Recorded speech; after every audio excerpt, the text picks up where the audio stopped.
Good evening, everyone. Thank you, Dr. Rajiv Mathur. Thank you, OSPA. Thank you, Business World, for inviting me as a keynote speaker to this esteemed forum. I'm indeed honored. And the cherry on the cake is that I have an opportunity to speak on a topic that I'm most passionate about, empowering women security professionals. So I'll take you through some aspects, but it's very personally related. It's very personally motivated.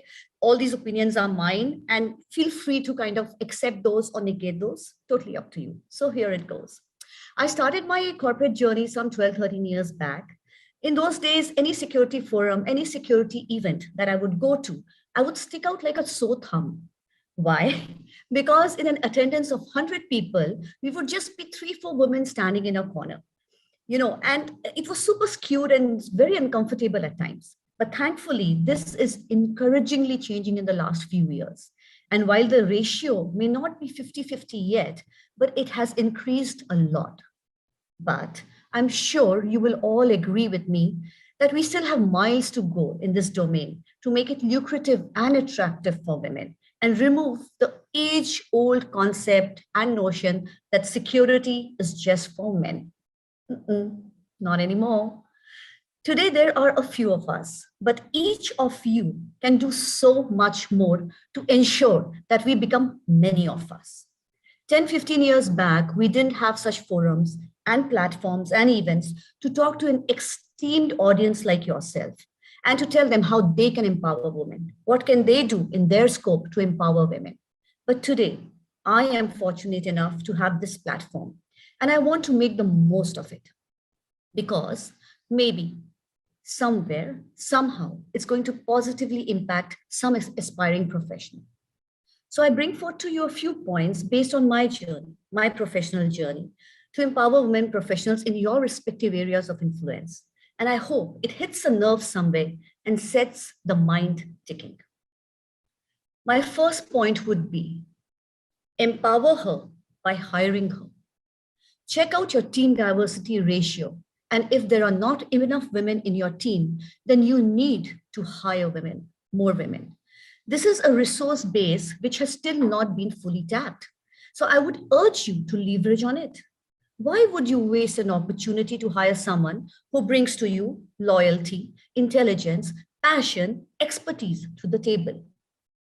When I got my first break in the industry, I used to put twice a month work late hours and so much more effort as compared to others because I had this need, this hunger, this desire to prove myself. Until date, I'm extremely, extremely driven because this position, this job, this recognition has not come easy. And neither is this the end of the road for me. It is therefore in an organization's benefit, in your benefit, to hire women and train them to be future leaders for tomorrow. You will get a resource who is highly motivated and their E-quotient may bring in a different perspective, which may positively impact your whole team. Who knows? Secondly, empower her with respect and equality. Due to the socio-cultural environment that we have grown in, there are always elements of subconscious bias that women have to face. I have faced many myself, and I talk from experience. How I dressed, how I looked, how I talked was all subject of intense scrutinization at work by some of my peers and some of my managers.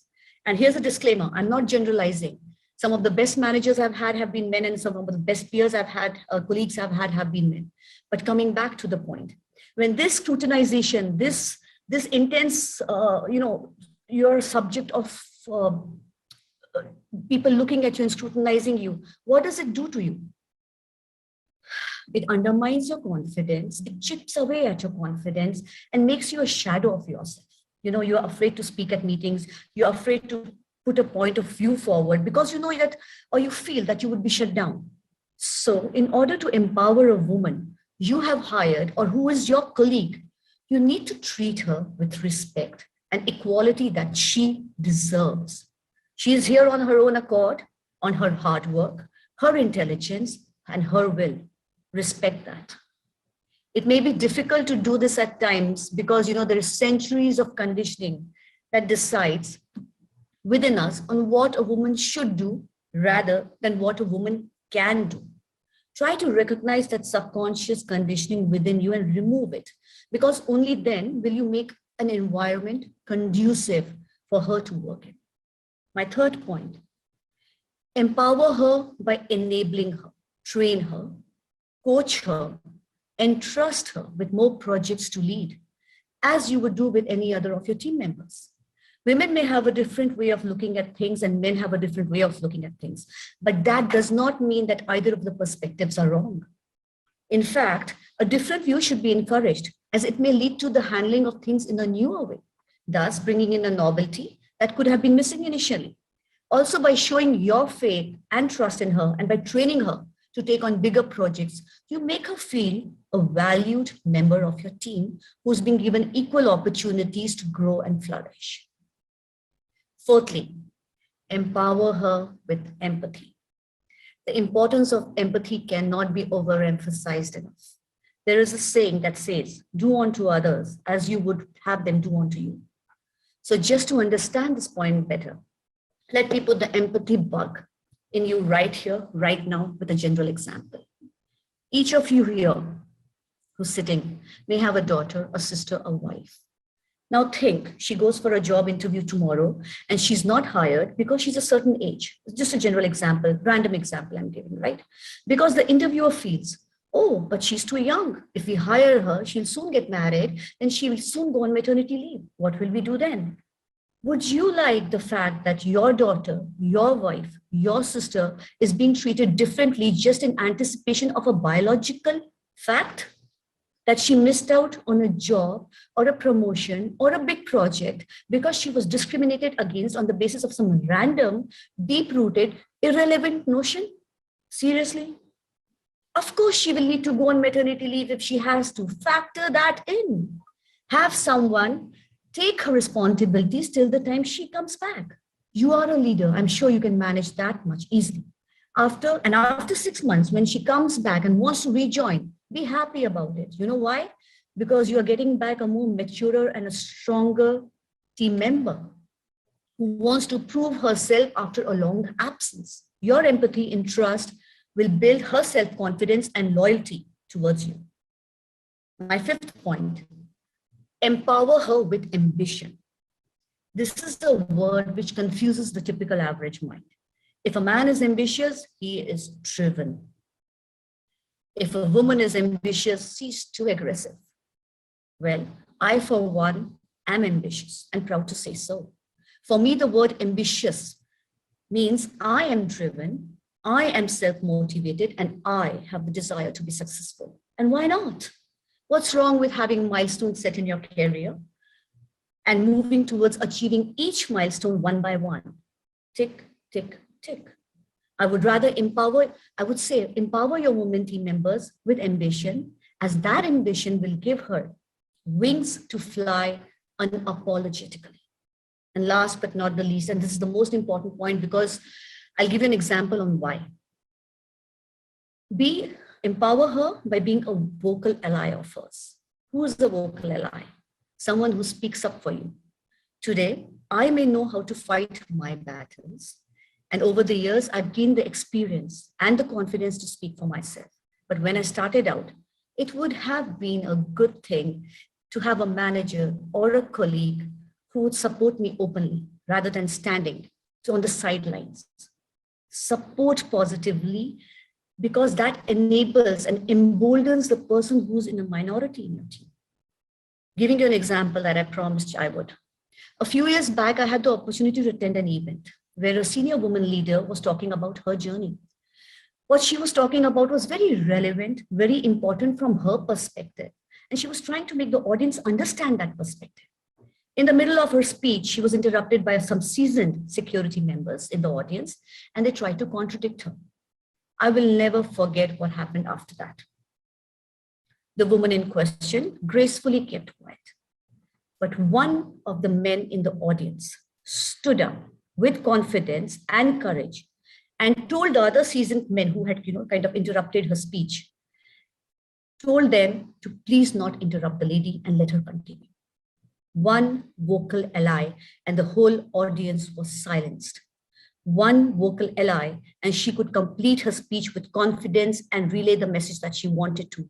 One vocal ally, and those seasoned members who thought they knew it all kept quiet and listened to her with respect. Till date, I remember that young gentleman. And whenever I meet him, I always thank him for standing up for that lady. So speak up, be a vocal ally. And when you see that something is not right, say it.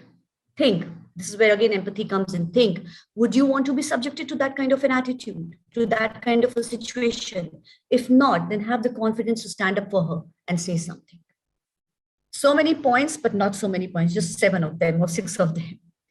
I was summarized by narrating a recent incident where a friend of mine, and in fact, she's here right now, Veena, from the security industry, made a very valid point when she pointed out that no one refers to men in security. So why say women in security? At the end of the day, we are all security professionals. So why this gender demarcation, women in security?